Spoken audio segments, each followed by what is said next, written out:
In a world filled with a confusing variety of mechanical switches and the outright unpleasant to use membrane keyboards, this keyboard comes as a nice surprise. I have had this keyboard for a few months now, and it doesn't come with a lot of accessories, but you will get a very nice braided detachable USB-C cable and a keycap puller and a bunch of 10-gram springs which you can add to your keys to add more resistance. I didn't find these additional springs to be really useful, and I honestly didn't think they felt very good when typing, because the tactility in this type of switch comes from the rubber dome, not the springs. But the rubber domes are replaceable, and you can get 45 grams and 55 grams in addition to the 35 grams which this keyboard comes with. Okay, let's take a closer look inside this keyboard, and while we're at it, let's change the rubber domes back from 45 grams to 35 grams. So there is no visible screws to start with. We have to pry the top cover off using some plastic tools as not to scratch the case. It will take some force, but that's okay. And once that's off, we can detach the USB-C cable from the PCB and take the whole keyboard out of the case.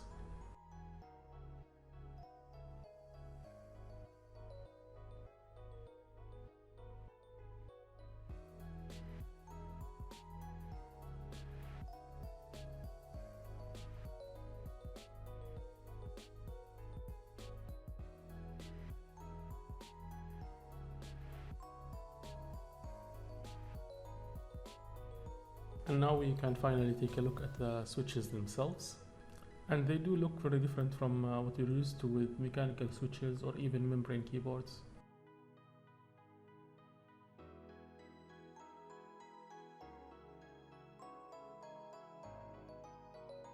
And now to the hard part. We have to remove about 15 screws to detach the PCB from the switches themselves.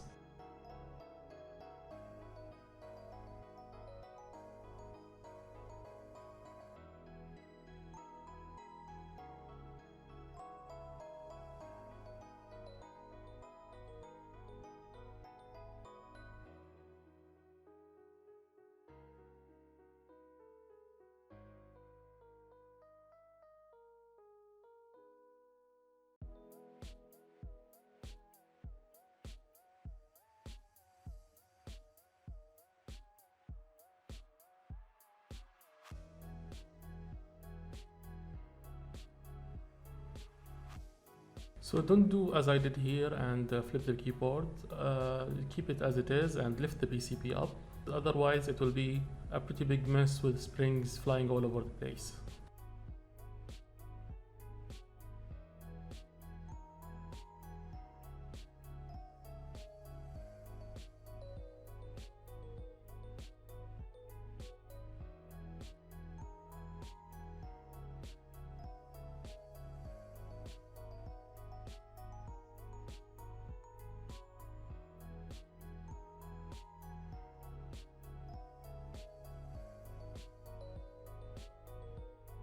So one thing I forgot to mention when we started taking apart this keyboard is that we have to keep the keycaps on, because the keycaps are what hold the sliders into the housing.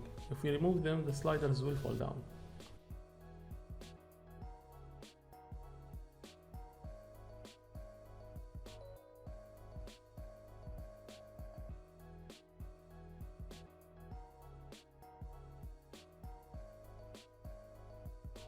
So this is the rubber dome sheet, and underneath each dome there is a spring, a capacitive spring. When pressed down, it will close the circuit so the key will work.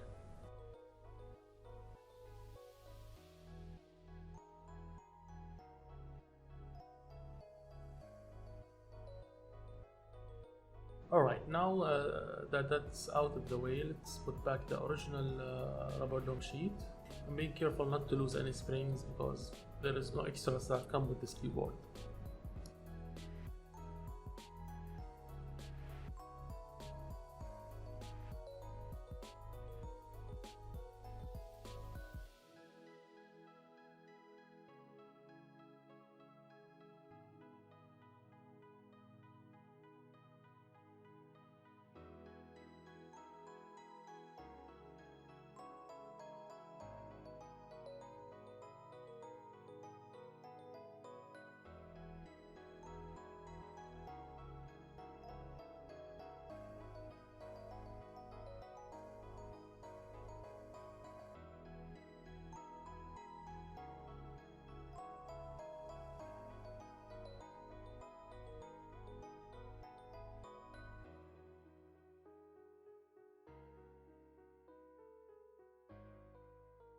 now that everything is back together, let's do a sound test with the original 35-gram domes and the 55-gram knobs as well.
There is no downside to this keyboard if you ignore the lack of an English language manual and the bad configuration software.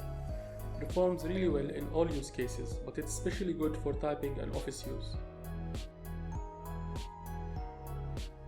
So if you are looking for a Topre keyboard that wouldn't break the bank, you can't go wrong with one of these Niz keyboards.